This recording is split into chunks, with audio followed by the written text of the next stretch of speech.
Hi. I didn't realize that the incognito mode was a goddamn button on the top of the screen. That's ridiculous. So that I stopped the stream pre blah blah blah blah blah because I didn't know how to turn it back on easy. I was like, what? Why is it like that? Why am I incognito? I need to be able to go back to the video. Anyway, the point is, well, actually, I was done with the video. It didn't make any difference. Why did I even stop? And it made me break my concentration. So, anyway, I was talking about in the plane scenario, again, depending on where the plane is compared to the motion of the Earth through space in its rotation, because it's a twisting object that's twisting on an angle, depending on where they are, for example, on the top end of their journey, if they ever end up there, because if they're moving relative to the rotation of the Earth, one of them's going to take a full rotation around the Earth.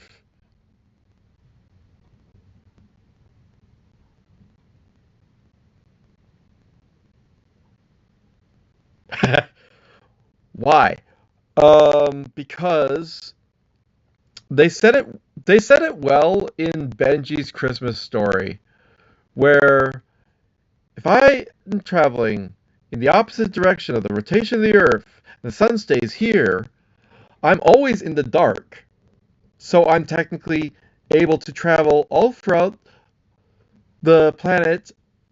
He didn't finish the sentence. It was understood. It was they put science into Benji. It was cute, but the same idea applies to the plane because they're moving with the rotation of the Earth, and the other one's moving against the rotation of the Earth. The one with the rotation of the Earth is going to have all factors of what happens with the Earth in different positions throughout its turning, and the other one literally is moving backwards. So it's relatively not even moving. In the 8-day journey, it did not actually go around the entire area of where. This is a new insight that I didn't even know until, or didn't even think of until today, that because you're moving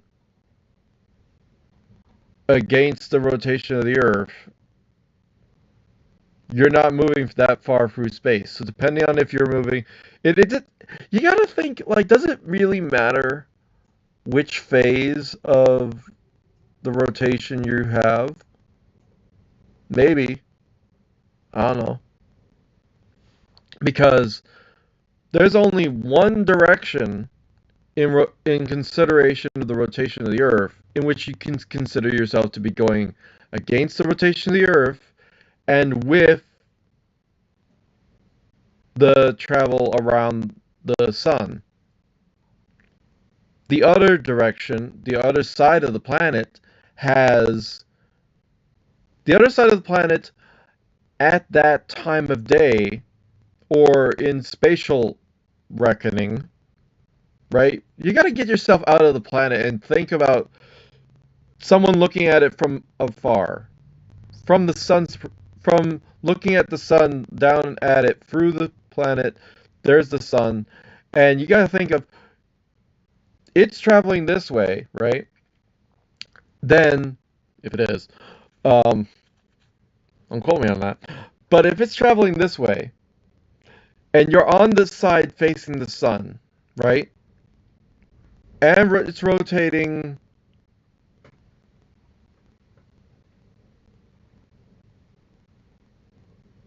east to west.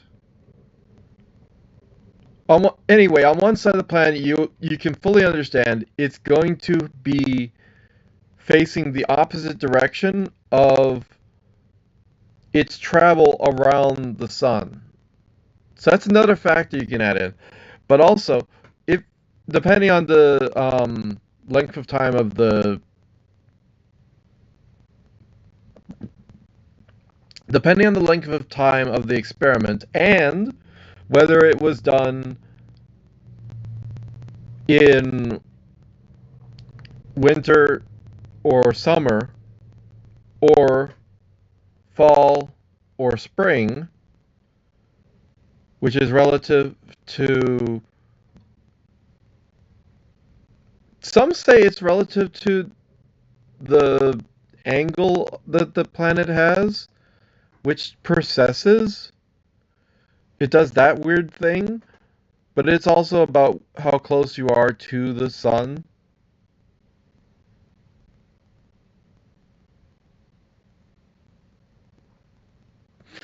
Because there's some parts of the orbit that you're away from the sun more, and there are other, although it seems to be equal, which is weird. That part bothers me. Why would it be equal? Because the orbit of the ellipse, like, you would think that there is a component of it that is longer, meaning a greater amount of time delay in their maths, but it was equal. Why was it equal? That doesn't make sense. Sorry, I'm just pulling out a thread, a string of, a cosmic string of, why the hell was Jupiter exactly 8 minutes away in one direction and 8 minutes away in the other direction? We're not equally distant from the sun at all times, right? Wouldn't one of the parts of the orbit be like 9 minutes or something at like winter?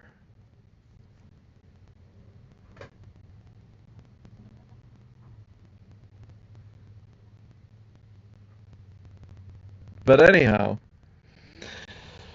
um, that whole plane experiment is the crux. That the one thing that is like the only bit of evidence that you need, although you can get other evidence, and there's no saying that you can't, but it's the one thing that you need to be like, okay, well, time dilation is only they traveled further in one direction, definitely, and they went around the entire area of where the planet can be, because they started and ended at the same place, and they went all the way around the Earth, which took 8 days. But still, relative to space and relative to where light is needing to be, and as far as light is concerned, they went in two completely different pathways. One was way shorter, and the other one was way longer.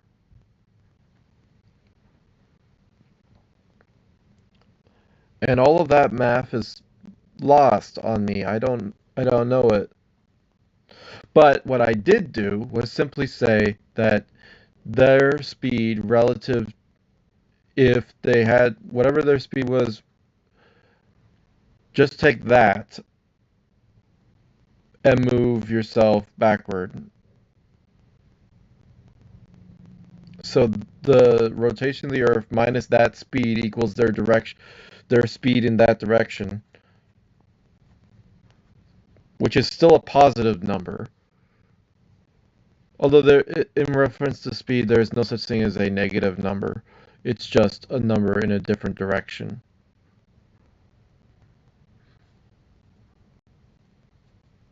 Which is still positive. So reference to light, that number in the, if it were to go in the positive direction, it would have still that number then reference to the speed of light is the ratio that you would have to consider how much light can bounce in that atomic clock going at that speed, whatever.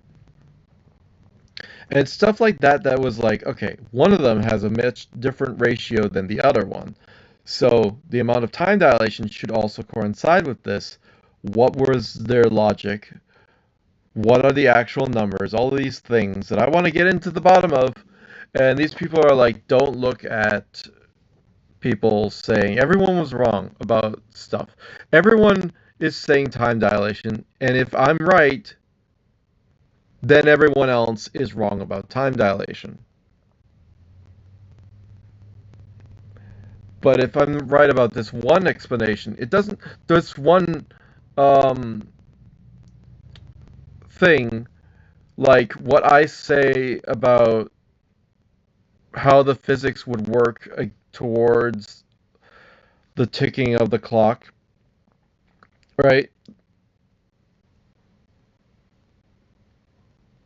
Clearly it would have ticked more times, and that does not mean time dilation.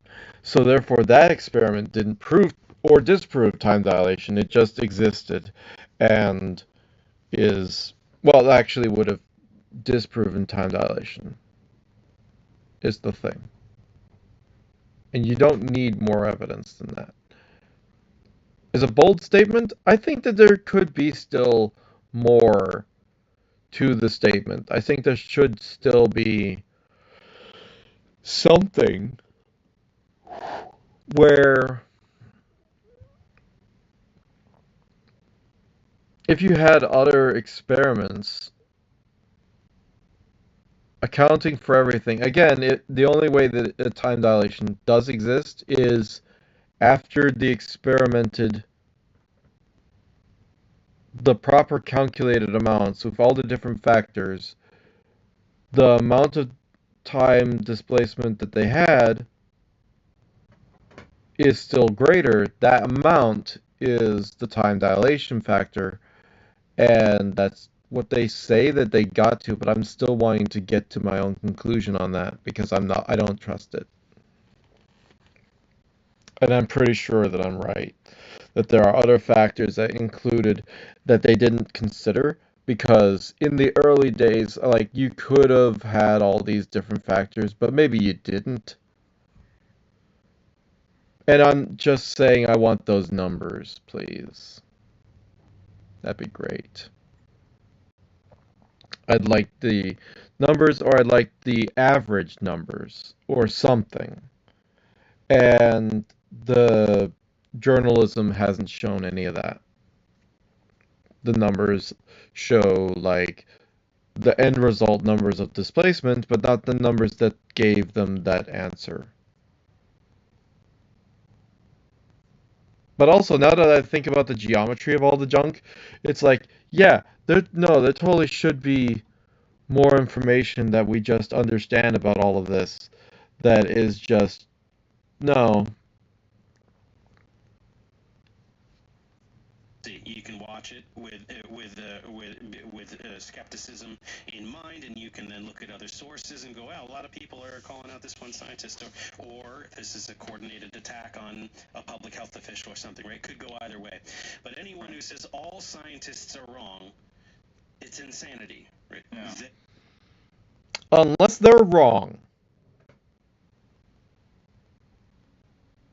Time dilation is a stretch. We have stuff that works with the time dilation function, which, don't get me wrong, there is a time discrepancy, but it has to do with a physics thing, and the assertion of it being time dilation is a leap that everyone's made. And I'm saying, let's just second guess that. And the whole thing about the double slit experiment, and they're not one of them that I've ever heard say about the EM field, meaning all of you have been wrong. Sorry, just is the way it is.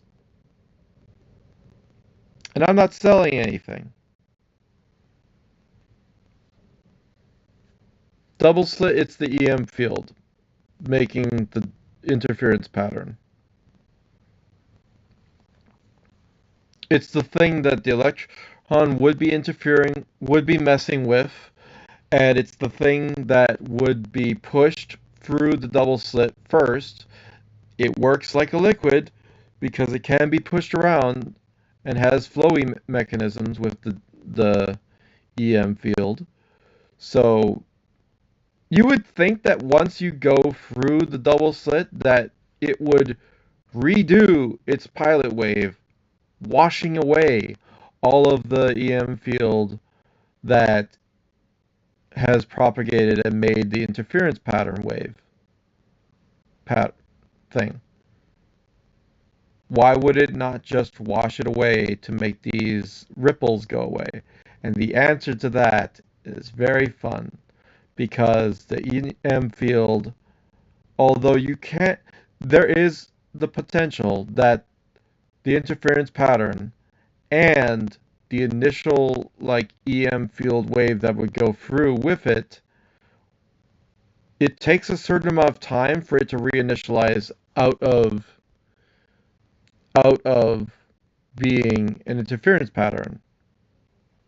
And you can still have that interference pattern that was built up once you go through the double slit. You would still have that thing be present and push around the electron. And then just because you have a second wave that's also moving in the forward direction doesn't mean you don't have other waves that are moving in the sideways direction you've already propagated. You can't delete them just as easily. But then when you have the observer, which is an EM band beam going across the double slit, directly disrupting that waviness from being generated in the first place, or continuing to propagate if it's on the opposite side of the double slit, like on the back side. Then you have all of that, and it wouldn't make the interference pattern anymore because the wave can't continue to make the EM field can't keep making a wave pattern because it was like literally pushed to one side, all just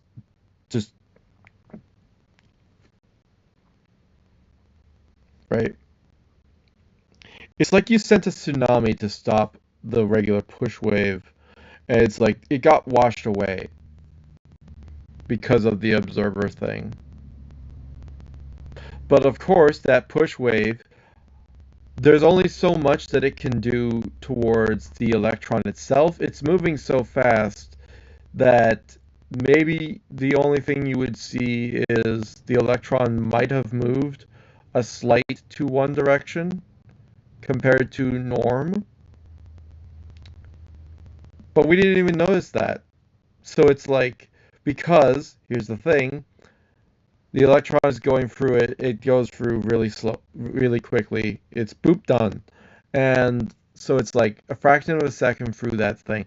The field, however, directly is a bunch of stuff in the EM field range of stuff, tiny little bits that are like virtual particles. There are a lot of things, and the observer basically being a bunch of things disrupts all of that waviness from being possible.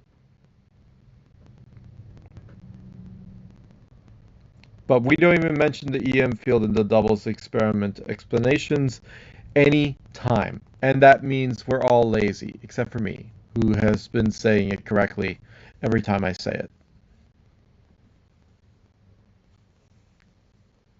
So here's the thing.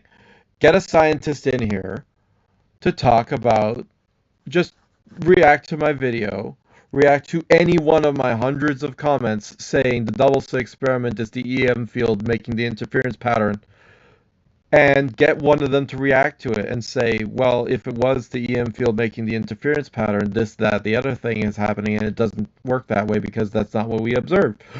Stuff. Do it. I dare you. You won't, because it doesn't, because it isn't that way. That's the other part of it.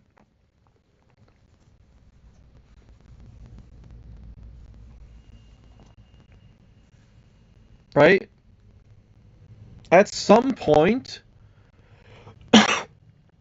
assertions about certain specific scientific facts, and everyone is wrong because literally we're updating it and now we have a better understanding of what the hell is going on. For example, we didn't realize that the Jupiter was affecting the sun and making a co-orbit point, which it's going around. It would seem to be going around that point.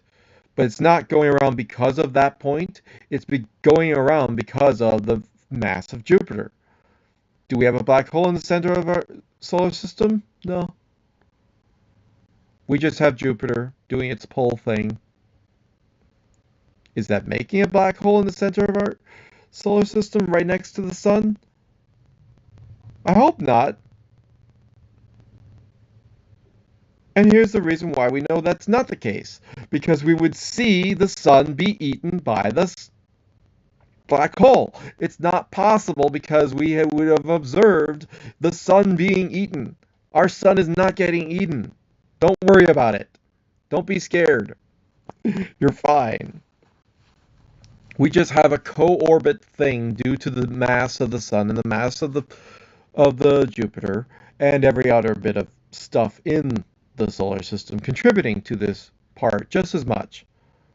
Not just as much, but they are all doing their part as well. So it's just that these two things are the biggest things by far compared to everything else. So their influence is considered to be the main factor. And then you have like maybe 15% is everyone else or something. I don't know. But like, yeah, we're orbiting, we're all wobbling around, and the sun also has its own like, and it's interesting because it's not going around, and then the Jupiter is going around. It's like we are both swirling in the drain, and that point that we're swirling around is the drain, right? That's that center point where the sun is actually moving slight circles as it's going through its motion through space in the galaxy. So it's little wobbles and everything. And then you have its precession wobbles through the galaxy, which is a whole other set of wobbles. And they're not correlated to the tiny little wibbles that we're doing. It's not correlated whatsoever. There's a gigantic wobble happening up and down. And that has to do with its motion relative to galactic gravitational center of forces. So it's on this side, on the top of the circle of the galactic pole, it's able to get this amount of energy. And then because of the spin of everything else, it's forced to go back down eventually. And then at that low spot relative to like the bottom of, there's no up and down in space. Yes, but hear me out. The bottom of the galactic center eventually will end up being down there. Right now we're on an upward trajectory, I believe. And it'll take a while for us to get over the hump, and then we'll go back down again relative to all of that. And the motion of that is dependent on the major thing affecting the solar system's motion as a whole. Right? And we're just wibbling as we do that. And it's like, it's cool that we get new information, more information as we go along. And the next person saying, hey, we've learned this other thing about how the sun is moving. And it's like, cool.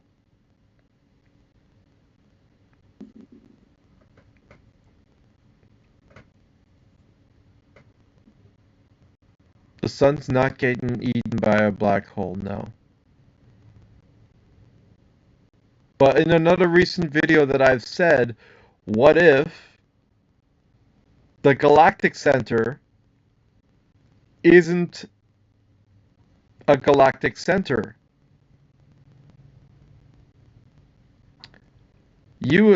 Like, what if we don't have a black hole at the center of our galaxy? Why?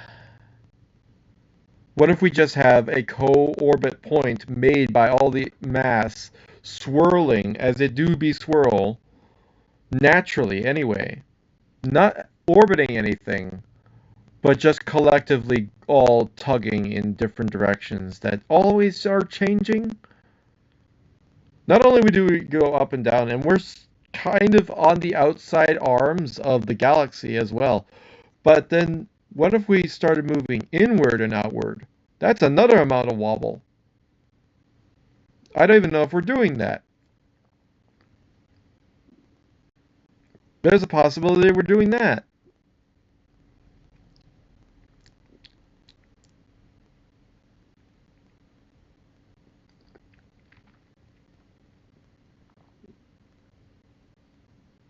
Time dilation.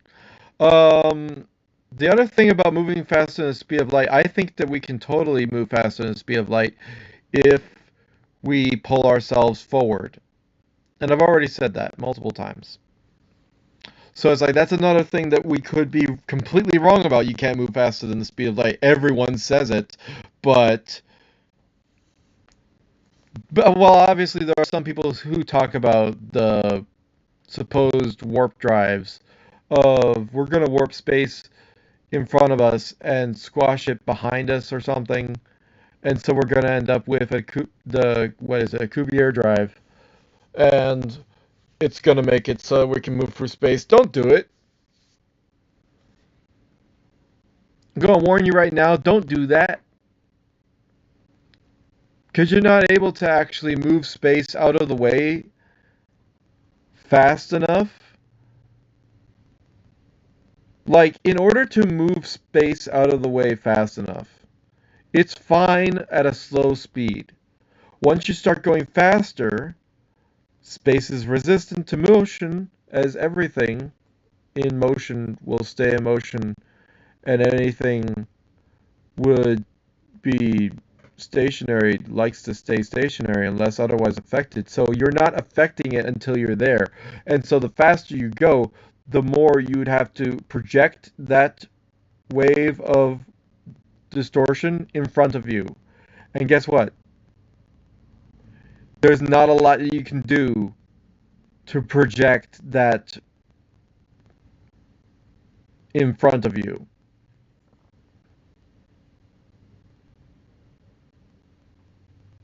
What, you can't just go along the entire world line like a zipper with your little bubble of warped space-time? That's what I'm saying. No, you can't. You need an extended bubble. One that's going literally kilometers ahead of you. You're not doing that. So don't even try.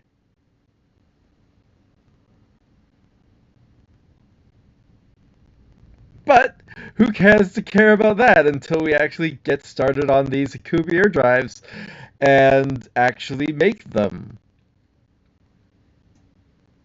I'm not going in one of those.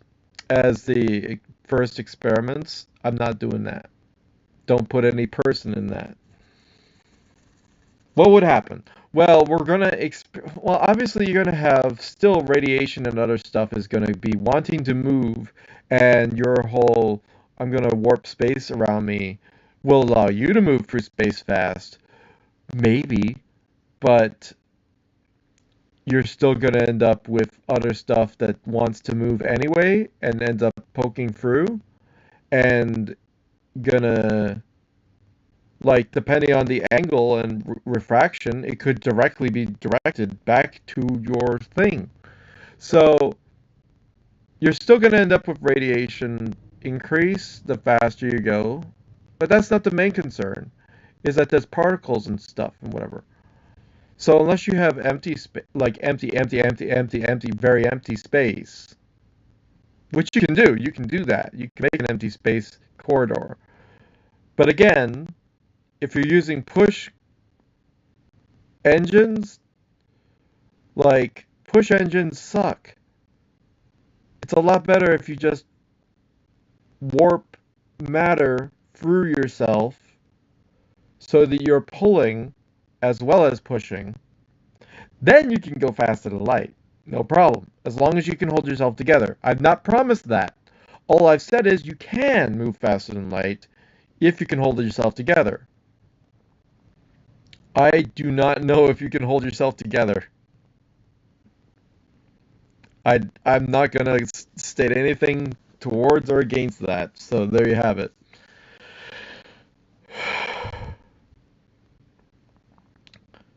Stuff like dark matter. Why are they not going to find dark matter? It is the EM field. It is virtual particles. It is the interaction of the EM field and all protons in the universe.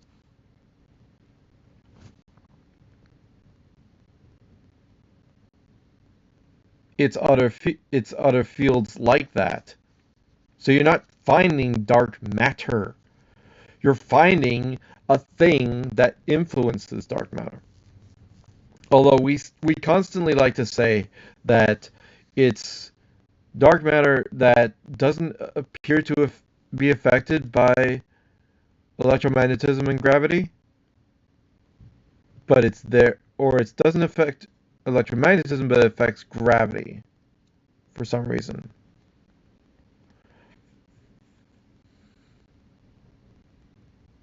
You should be looking in the range of stuff that is virtual particles and stuff like that, which we already know exist. So trying to look elsewhere for it is kind of ridiculous, except for we need something to match our numbers. Yeah, you do. The thing is, if you're already wrong about the double slit experiment, maybe there's other reasons why you're wrong about dark matter. Or the influence of the EM field on matter in general. Maybe you're blind to that whole thing, and maybe the EM field is everywhere. It's not a field that's generated by objects, it's a field that's moved and influenced by objects, which means all things are influencing the EM field throughout the planet. And it goes through the planet. It goes from our core to the outer edge of the atmosphere, making the energy field that protects us so much. Right? We have that whole EM field shield around our planet.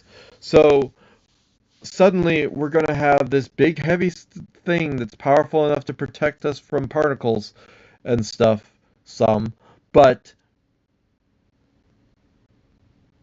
it can't be the thing that causes the edges of galaxies to also be held together. That doesn't make sense. You just have a bigger electromagnetic connection to all things that are out there. So the outer energy boundaries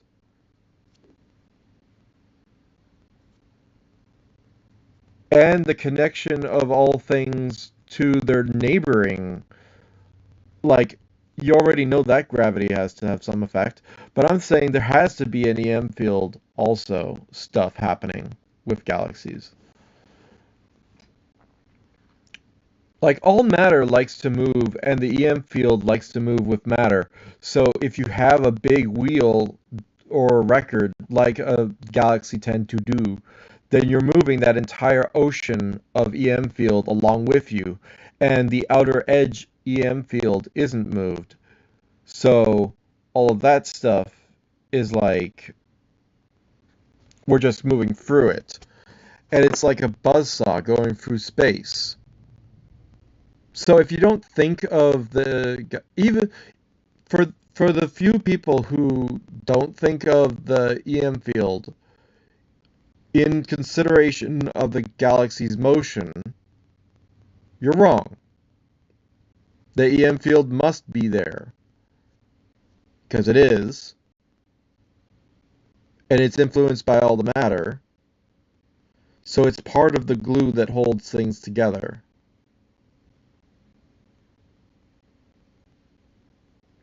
Right? Gravity is not enough. It's also EM field.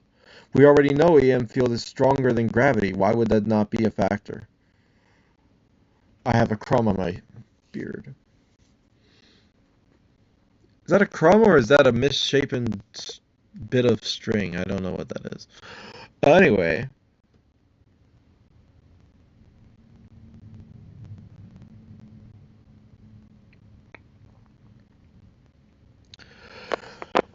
So,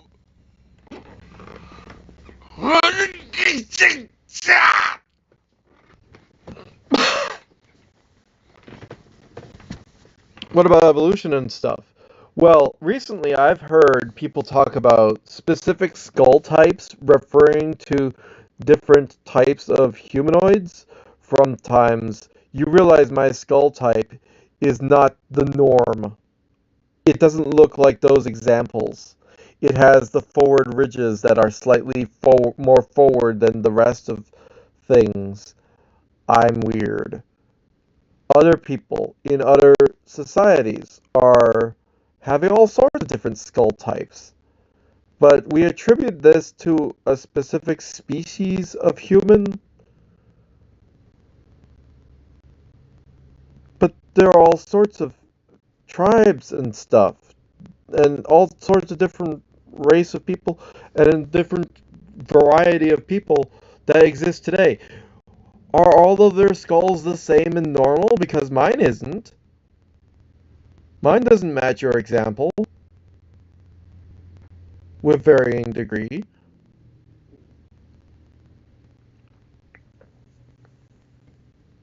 There's a lot of assumptions about bone size and whatever else. That's like, yeah, they must know what they're talking about, right? Why do I got ridges here? And that's not what a regular skull looks like.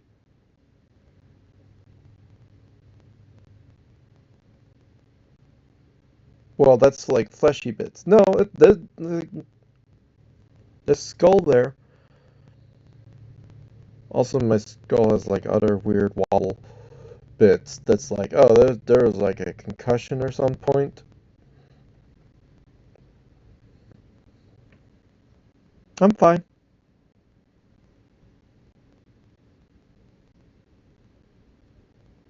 But anyhow, what else could scientists be wrong completely about? They could be wrong about like what? Um, well, I mean, people are still getting into the weeds of neuroscience. And recently I saw a video talking about the different types of brains. Let me find that video. There it is. The gradients of consciousness explained. There's 7 of them. I don't think he did an accurate depiction of how that works. And there are more or less or different ideas of how that works. And I would have to go through that video again in a different video to do its own, give it its own time and everything. I like how with this one with the geode, and then the other one's like, don't drink the water in that cave. I love that. I've seen multiple videos about geodes recently, and it was funny. Where is that video? It has to be here somewhere, right? Or was it a short? I hope it wasn't a short, because then I'll never find it. Please watch Dingle Doodles and Fool's Gold Sands. It's awesome. Hi, the Grumps. Wait. Oh, yeah, I did. You got bloopers on your phone. I never watched that video. Why? It's a good video. All this stuff about his stuff. Oh, I haven't seen the New Year Dio. I need to watch that. Okay, bye.